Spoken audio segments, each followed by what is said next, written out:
Nessa edição da revista Shonen Jump, mais uma edição onde tivemos mangás que continuam mostrando baixa popularidade, fora também a nata da revista, né, os mangás mais populares estão pelo menos na parte de cima nessa edição. Hello galera, me chamo Thiago, no vídeo de hoje falarei sobre a edição 32 da revista Shonen Jump, então já peço o seu like, se inscreve no canal, ajuda o crescimento, é muito importante, por mínimo que pareça, ajuda bastante o canal. Vamos pro vídeo, né? Na capa da revista tivemos a estreia, né, o quarto e último mangá dessa leva, que é o mangá Ping Pong, que tá estreando nessa edição, fechando aí os 4 mangás. Dos 4, 3 são mangás de esporte, então a revista realmente dessa vez investiu bastante, para ver se pelo menos um deles vai dar certo.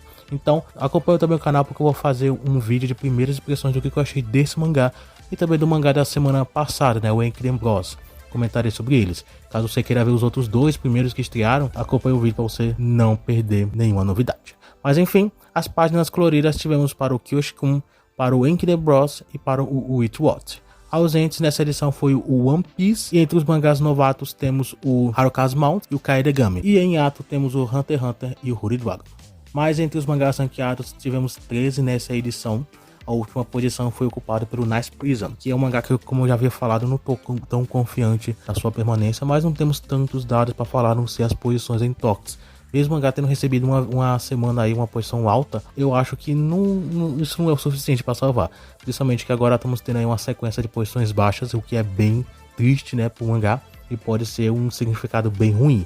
Então eu estarei esperando aí o volume 1 sair, para a gente ter uma ideia melhor sobre sua permanência ou não. A 12ª posição é o Kill Blue, aqui mais uma vez recebendo a posição baixa, mas por enquanto eu vou não tentar tirar conclusões sobre o futuro do mangá. Eu tenho meus pensamentos, como vocês já sabem, já ouviram aqui nos vídeos anteriores, mas por enquanto vamos ver se essa sequência de posições baixas vão continuar ou vai parar aí na próxima edição, ou vai manter um ritmo aí diferente nas próximas edições. Aí só o tempo para dizer, né? A 11ª posição temos Delusive Samurai. Ao meu ver, tá com um clima de final já, né, da história. Acredito que não vai demorar tão pouco tempo para encerrar. Tanto que o próprio autor falou que ele já estaria desenvolvendo alguma coisa com relação ao final. A própria história mesmo falou que eles agora vão partir para a batalha final, alguma coisa assim. Então tá tudo encaminhando, né? Mas eu mesmo assim, eu não acredito que o mangá se encerra esse ano ainda. Achei pro ano que vem ainda que o mangá vai se encerrar. Até lá tem muito chão ainda a desenrolar, né? Tem muito capítulo para ser lançado, muitos volumes.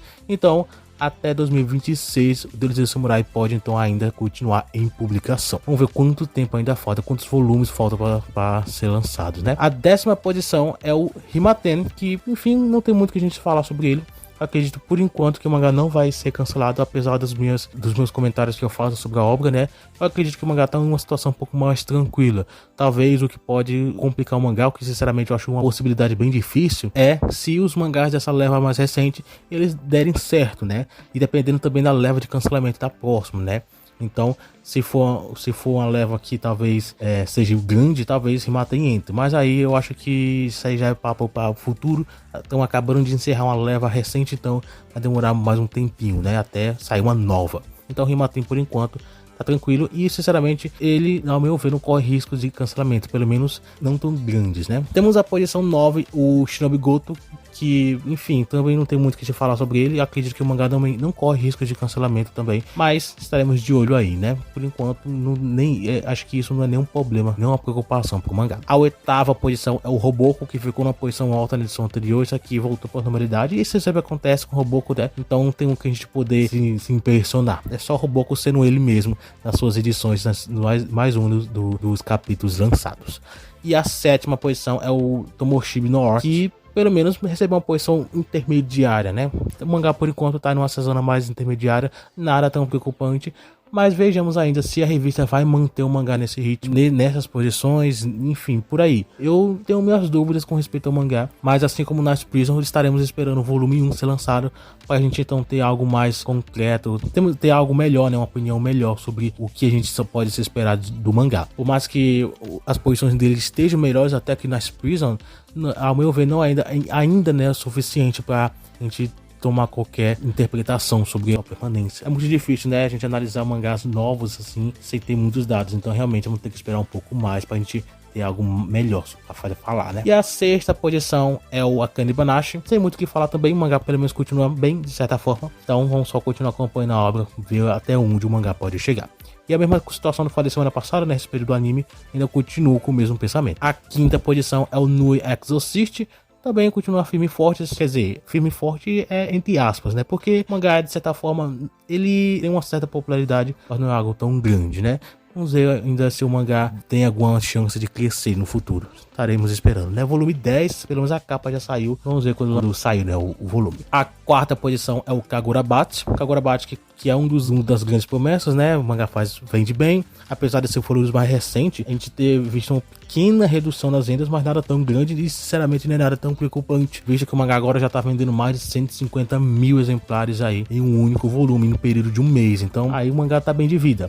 Principalmente para um mangá que nem sequer tem anime, então é algo muito melhor ainda. Lembrando, obras como Jujutsu Kaisen e Chainsaw Man também, eles vendiam antes do anime por aí, né? Logicamente, eles vieram numa crescente assim como o Kagurabat. Então, eles estagnaram mais ou menos na margem de 100, 150, e aí quando veio o anime, estourou. O Chainsaw Man chegou a vender 300 a 400 mil, e o Jujutsu Kaisen chegou a vender 1 milhão, quase 1,5 milhão. Então, se Kagurabat permanecer nessa mesma linha, veremos aí um grande sucesso aí saindo em Kagurabat. Não só ele, temos outros mangás aí de grandes potenciais. O Ao no Haku, por exemplo, é um mangá de sucesso. Não é tanto sucesso, né? Porque de certa forma o mangá não estourou tanto, mas mesmo assim o anime conseguiu trazer um grande resultado pro mangá. O mangá ocupou nessa edição uma posição alta. Também pelo sucesso que o mangá tem, não tem o que a gente poder reclamar. A segunda posição é o Sakamoto Days, que também é um grande sucesso, mas acho que pelo menos desses 4 aqui que estão aqui nessas primeiras posições, o primeiro eu vou falar daqui a pouco, o Sakamoto Days eu acho que tá ficando um pouquinho mais escondido. Ele faz sucesso, mas eu acho que ele tá se tornando, apesar de que ainda não, mas ele acho que ele tem o potencial para se tornar a quarta força da revista. É lógico, tirando o One Piece, né? O One Piece é a primeira e esses 4 agora são os abaixo dele. Mas a primeira posição é o Madanuichi, que assim como o Kagurabat tem um potencial para crescer. Ele tá mostrando isso, né? Apesar de que eu acho que é um pouco mais lento o crescimento, diferente de Kagurabat, mas mesmo assim são um crescimento muito bom. Esse volume atual vendeu muito bem, tá vendendo muito bem, né? E o próximo volume, se tudo der certo, o mangá vai chegar próximo aí a 100 mil exemplares. Isso com menos de 5 volumes. O próximo volume vai ser o 4, né? Então, até o volume 5, se ele permanecer com esse crescimento, acho que com facilidade ele alcança uns 100 mil exemplares aí vendidos. Então, pelo menos o mangá tá indo bem. A questão do anime também, se tudo der certo, vai ser a mesma situação também. O mangá pode estourar aí, vender em torno de 200, 300, quem sabe até mais aí, sonhar com o mangá vendendo muito mais. Mas então, por isso Madanuichi e Kagurabat, ao meu ver, são os grandes potenciais da revista. Será que entre os 4 novatos que temos, veremos algum mangá de potencial a nível desses dois? Ou até superiores a eles? Não sei. Não temos como a gente ter conclusões sobre isso. Por enquanto, somente esperar mesmo. Eu não vi nenhum burburinho com respeito aos mangás de fazer sucesso, de ter algum potencial. Por enquanto os mangás, pelo menos os comentários são ficando bem mornos, né? Bem escondidos, nada tão grande assim. Então, por enquanto os mangás até então estão se passando meio qualquer coisa também, assim como outros lançamentos da Jump, né? Outros lançamentos aí aleatórios que a Jump faz. Mas esperaremos mais resultados, mais coisas com respeito a esses mangás novos. Na próxima edição, a edição 33, teremos o Sakamoto Days recebendo aí a capa da revista. Também teremos o Akane Banashi como páginas coloridas. E também o Roboko, né? O Bokuto Roboko e o Ping Pong, que vão estar na semana que vem. E aí eu deixo o recado mais uma vez, né? Deixa o like, se inscreve. E assim você tá vendo tanto da Shonen Jump quanto a Magazine e entre outros vídeos aí que eu faço aqui no canal. Então, se você quiser saber, entender tudo sobre como é que anda o mundo dos mangás aí, a popularidade, os lançamentos, acompanhe o canal que você vai entender tudinho aqui. E é isso. A gente fica por aqui e até o próximo vídeo.